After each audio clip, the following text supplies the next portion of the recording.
about to go behind enemy lines. Roger, 3-2. Goliath copies all. Go ahead. Target is surrounded by multiple firms entering what appears to be a residential area. Requesting permission to engage. From the People's Republic of New York City, you're now going behind enemy lines with Gene Baradelli and Russ Gallo.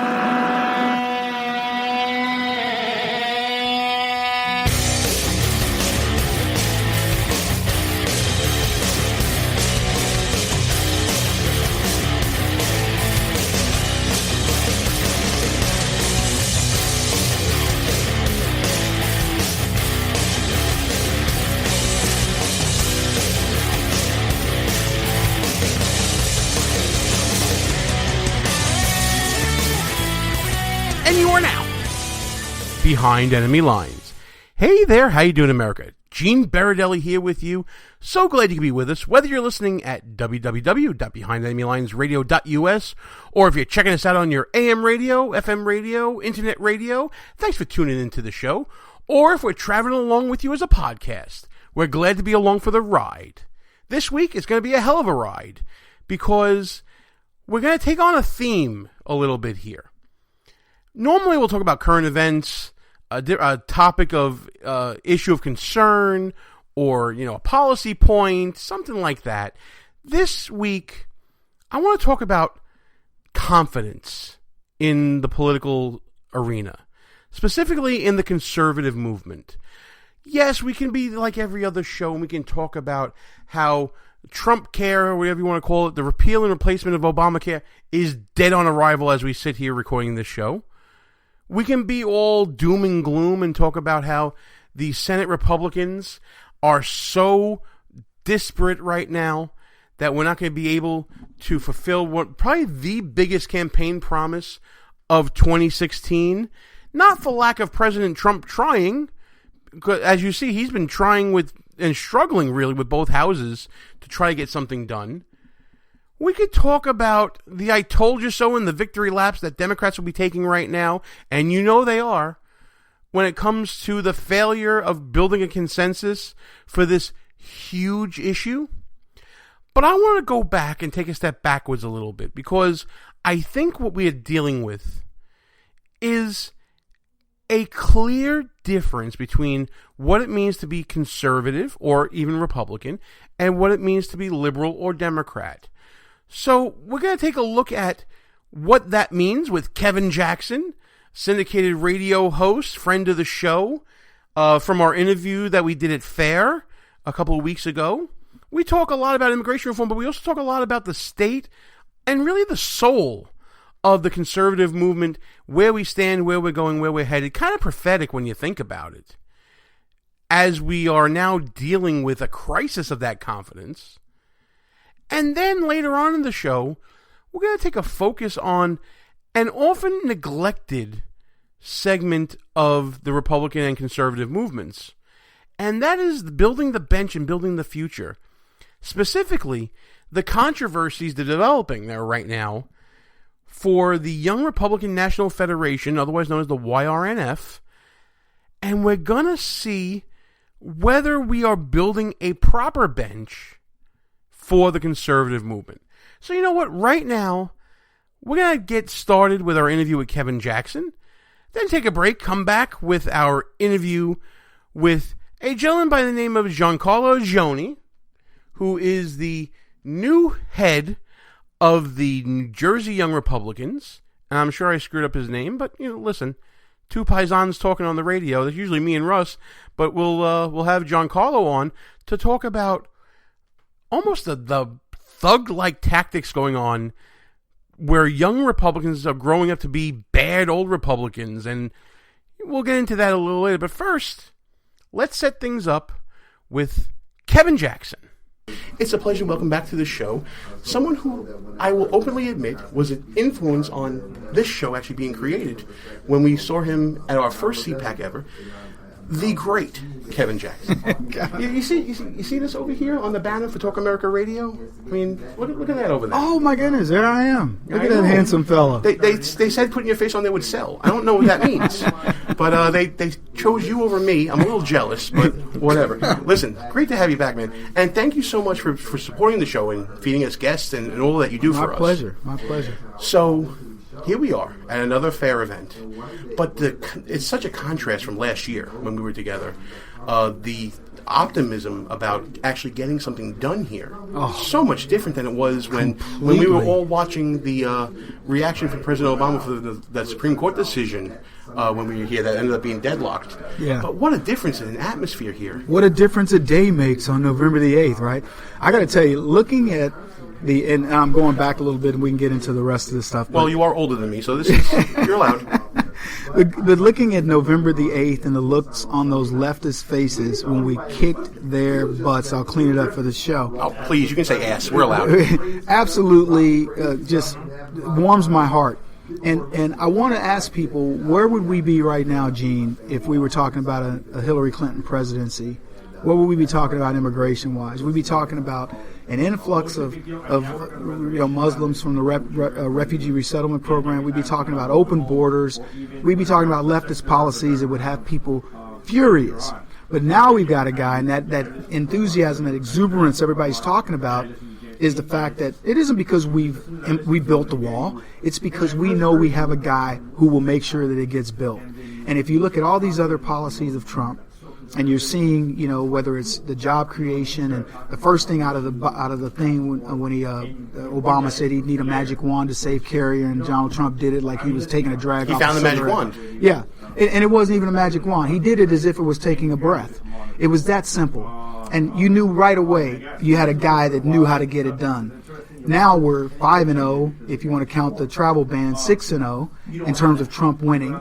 They laughed when he did the travel ban. Oh, he can't get it done. What did he do? Is circle back around in a 9-0 decision from the Supreme Court. When has that happened in practically anything? Absolutely. But you talk about where would we be now, and I'll throw this to Russ in a second. Probably the single biggest influence on immigration reform in the Trump administration thus far is the confirmation of Neil Gorsuch. Oh, sure. And getting that vote on the court, right, Russ? I mean, if we don't have that, we don't have really someone pushing as hard as they did to get the travel ban stay lifted. Yeah, but Kevin mentioned, where would we be if a Hillary Clinton administration were to be? I'm curious, what happened to the Democratic Party 10, 15 years ago? Their stance on immigration wasn't much different than ours. It was identical, but that's leftism. All you got to do is change the player. Bill Clinton said exactly what Donald Trump said, and he was canonized. They loved it. But Trump says it, and they don't. See, and that's the problem with leftism. What I can say about us, it doesn't matter what the topic is, as a conservative. If it's right 10 years from now, it doesn't matter whether Obama did it or Hillary Clinton did it or whatever. If it's right, it's right. And as much as it may hurt you to say, I agree with Obama or I agree with Hillary, who cares? And I've said this many times. If Barack Obama had done what Donald Trump is doing, I would be his biggest cheerleader right now. As much as I hate to say that, because I don't believe in his ideology, but I would be his biggest cheerleader. If he was saving jobs and doing the types of things that Donald Trump's doing, and I think most of your listening audience would agree. I totally agree. So now, let's talk about it from, I guess, the perspective of Kevin Jackson going into the media and dealing with interviews now and the vitriol that you may be getting because now you can be going on there spiking a football, and the football is being directed at mainstream media now. Mm-hmm. You're a guy that is self-made and has built a very, blacksphere.net, the show that you do every day, Talk America Radio, and all that stuff that we like to talk about. Have you felt a sense of resentment now coming towards you now that the tables have kind of shifted? You got to remember, as a black conservative, man, you catch a lot of flack. When I first started doing this, I got more death threats. I got at least 2 a week. And once people figured out... And that was just from Russ, I mean. Once people figured out that I was a fighter, a legitimate, real in-your-face fighter, then and also I can shoot, then the death threats lessened. they've gone down. Now, has the Trump vitriol, Has it spilled over to you? against Trump spilled over? The short answer is yes. But here's the thing. I wore my Make America Great Again hat last weekend in a group of people, and a guy stops me and says, "Hey man, I got to ask you a question. I don't want to get all in your politics, but you catching a lot of flack for wearing that hat?" And I looked at him and said, "Do you see me catching a lot of flack for wearing this hat?" And he goes, "Well, no." He goes, "I was just curious." He goes, "By the way, I'm of the same political persuasion." And I said, "See, that's the problem. There are a lot of people around here that are of our political persuasion. And they're all looking at me going, wow, I can't believe he's wearing that hat." I said, "I'm wearing this hat because I have 4 black belts. And I will kick just to use your word, I'll kick your ass." I'll say it for you, don't worry. Okay, because that's why I'm wearing it. Because I'm daring the left to come up and say something to me. I'm daring you to have a conversation. So the short answer is, maybe there's enough people now that realize that I am the Tasmanian devil, that they don't bother me as much, but I don't really care. We have to be vocal. We won. And here's the thing, and there are 2 things that came out of the special elections that happened with Trump. One is Republicans learned how to win. Not just on November the 8th. That was a shocker to a lot of people. I wasn't shocked at all. But we've won 4 times since then. So you know what that means? You're on a roll. That also means the left has lost 4 times, 5 times. So we've learned how to win. And they're finally figuring out you're losers. Why would we not take advantage of that? Well, we have found in the People's Republic of New York that the left is lazy and wins. They never win, Russ, by putting out a good operation, having a good campaign, having positions. They don't even win by treating. They win by almost osmosis. They win because they're the dominant party, and they don't have to do anything to actually earn a vote. They're just already there. No, they win because the game has already been stacked again. The reason why they took it to heart that why when Trump won was they stacked the deck. How could you win when you got the media? Hillary outspent Trump 2-1. They had the media, they had the machine, they even had rhinos, the anti-Trump guys, all these guys going against the guy. And he still won. So that's the shocker, because they had it all. They even had the president flying her around in Air Force One. Who does this? They had Jay-Z, they had Stevie Wonder, they had Katy Perry, Bruce Springsteen. They had it all. They had movie stars, they had Hollywood. Sounds like a hell of a benefit concert, doesn't it? Yeah. How could you lose? And they lost. So again, they're learning how to lose, and they don't like it. Now, you're right. They generally have it easier. That's why we deal with unions that say, work less, get more. Retire, get your 100% of your income. Things like this. They don't want to do it. That's not the way the world works, and we've upset the apple cart. Being involved in local Republican politics in New York, which is a different, that's a behind enemy lines. Now you get it. I always found this to be such a condescending statement or question, depending on how it's posed. The Republican Party needs to do more to reach out to minority groups, and I was wondering, what does that even mean? I don't understand. Doesn't everyone want to just work, earn a good living, raise their families in a safe place, go to good schools? And Kevin's written books about this. Yeah. Oh, yeah. You're in my wheelhouse now, man. So, look, the answer is no, they don't. But then the other part of the answer is yes, they do, because the brand has been diminished.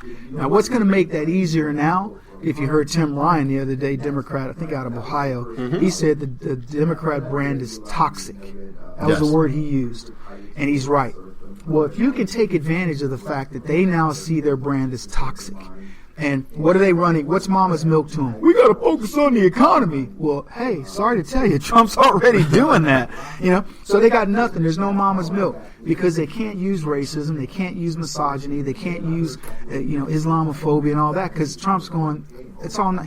It's literally like lint on his suit. He's flicking it off, going, I don't even care, because you know what? People going back to work.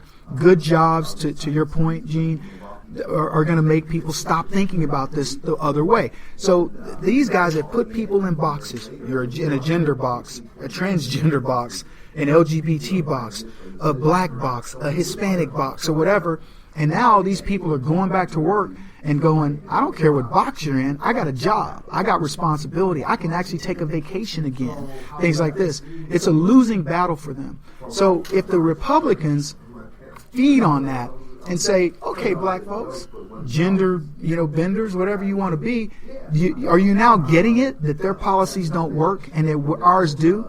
There won't be nearly as much, to have to come, as you say,